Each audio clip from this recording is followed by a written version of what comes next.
Just stop. Well, Daryl Cameron has a white wife, so maybe casting a white wife wasn't the Right. right Yeah. time. He should have waited for the poll results, election results to come out before he made his final selection, before he gave that final rose out. You know what I'm saying? So, yeah, Tim Scott, I don't know about that central casting choice. I think it's interesting that he spent the last many months allowing people to think he was gay as opposed to just coming out with his white woman. If he's been with her for a year, he should have came out with her right away. So I just heard the news that Tim Scott dropped out of the race, which is not surprising because he wasn't resonating with the people that he needed to connect with in order to gain traction in his race. But there's another thing I want to talk about in regards to Tim Scott. So last week during the debate, his girlfriend was revealed. Now, it doesn't matter to me who anybody dates or marries. From a biblical conservative perspective, it matters that the person that you're dating as a Christian has the same values, shared values, that is equally yoked. You want to make sure that you're dating and potentially marrying somebody who believes the same way that you believe. But as I've mentioned in a previous video, when it comes to black conservatives, and especially black men, when they date outside of the race, liberal black women have an issue with that.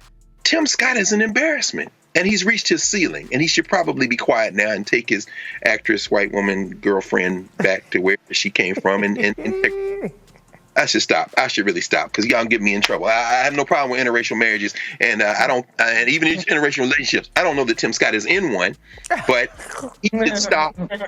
He should just stop. Stop, Tim. Stop, brother.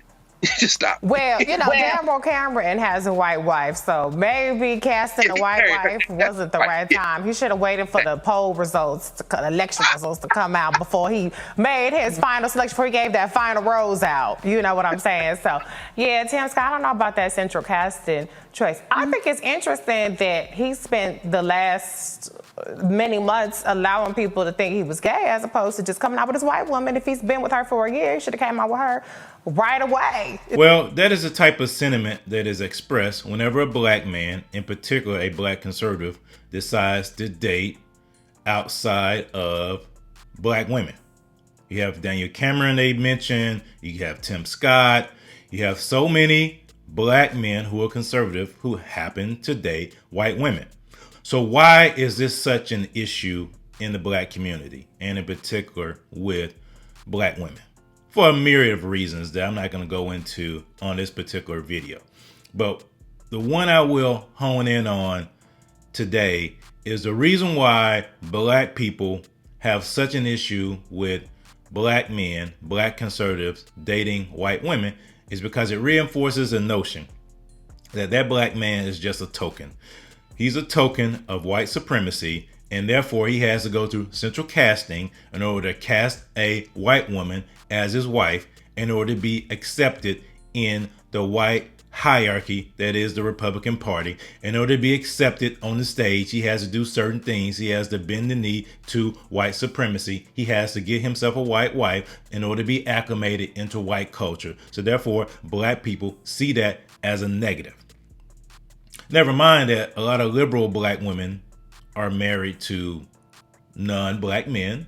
Like I mentioned in the previous video, Ketanji Brown Jackson, you got Tamron Hall, you got Serena Williams, you got a whole list of people that I can go through, liberal black women who are married to non-black men.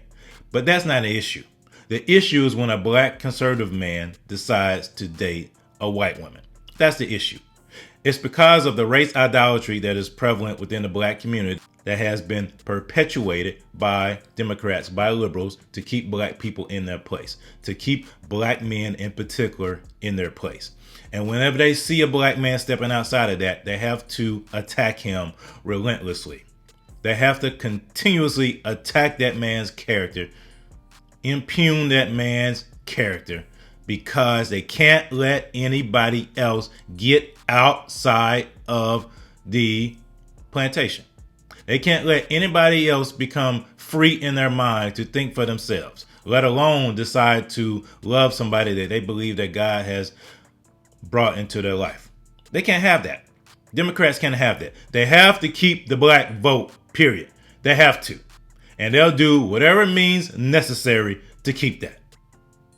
And they'll send their liberal black women out to attack these black men, to shame them into staying in their place.